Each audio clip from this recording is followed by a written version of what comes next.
talking about, did you say vulnerabilities? Drobradin. Toastmaster, vulnerabilities? Drobradin.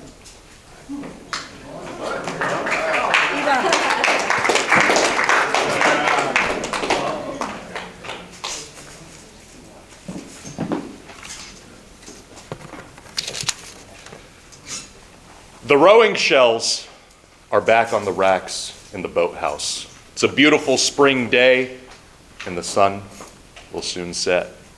The Winter Park crew team has just wrapped up a practice. You can feel the air starting to rapidly cool. Before walking back to my car and driving home, I need to do one last thing. I need to run down to the old wooden dock to recover my top-of-the-line, state-of-the-art athletic footwear, my Crocs. A run-down orange pair with one out of the set missing the back heel strap. As I'm about to slip my foot in, a brown recluse suddenly crawls out and lunges at my exposed toes. Immediately, my fight or flight response kicks in. Now, typically with spiders, it's flight for me. But on this particular day, I guess I had a death wish. I grabbed one of the Crocs and swung at the spider like a hockey player. My slap shot launched it into the lake, feet away from the dock. But he was persistent, because as soon as he landed on the water, the little devil started running right back towards the dock. Luckily, he couldn't match my top speed that day. Fellow Toastmasters and guests, what are you scared of? Show of hands, anyone else here scared of spiders like I am? Oh, yeah. How about heights? What about public speaking? Today I want to tell you about how I tackled my fear of public speaking. My first real experience was in 2013.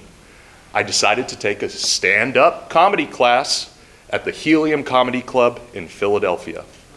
Brad Trackman taught the class, a short and balding, grizzled veteran of the comedy scene.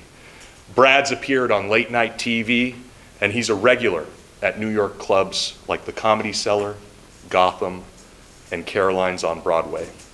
I remember being nervous during the classes. I rarely raised my hand to present my ideas to the group. I purposely sat in the back of the dark and empty club, desperately trying to avoid the stage. Until one time I was cold called by Brad. I stepped up to the spotlight, opened my notebook, grabbed the mic.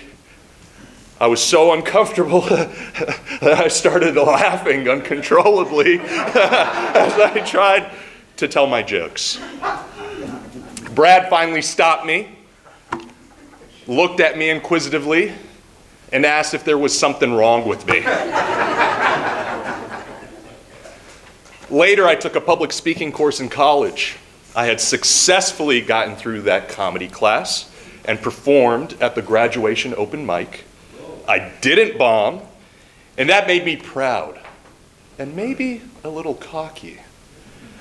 Leading into our initial speeches, I quickly signed up to go first and show up my pupils.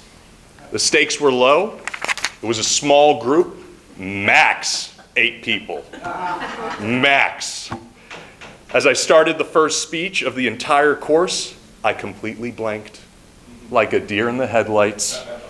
I tried as hard as I could to remember my speech, and the words to no avail. We all sat there at a conference table just staring at each other for about a minute. To me, it seemed like an eternity. I apologized, scrambled for my notes that were buried in my backpack, and restarted the whole thing. In law school, I was part of a mock arbitration team. At the beginning of each semester, a set of facts and case law would be sent out to all the teams across the U.S. The goal is to win a regional competition and then to compete at the finals. We practiced with the materials for months, meticulously going through the 50-page packet line by line. Finally, we're at the regional competition in Lynchburg, Virginia at Liberty University. We're sitting in a classroom presenting to an arbitration panel of local attorneys. My teammates are rolling through the case, and now it's my time to bring it all home in the closing statement. I'm exhausted, but excited. I want to start the closing statement with the simple phrase, "Good afternoon, members of the panel." But instead, in an anxious rush, I butcher it and belch out, "Members of the afternoon!" Members of the afternoon? Oh. I still have my arbitration teammates remind me of that slip-up that day. After all those embarrassing moments, after all those times of beating myself up over the mistakes, after all the times where I felt vulnerable and exposed, like my toes that day hovering over the brown recluse, after all of that, I learned an important lesson. Public speaking is like a muscle. If you want to be a strong public speaker, you need to put in the work. With Winter Park Toastmasters, we have an incredible training ground. In 2019, my efforts culminated in one of my proudest accomplishments. I had the ability to compete in the humorous speech contest. I won in our club, I won in our area, I won in our division, and that led me to the District 84 competition where I performed in front of hundreds of people. Fellow Toastmasters and guests, don't ever miss a chance to be vulnerable. You just might learn something from the experience. Thank you.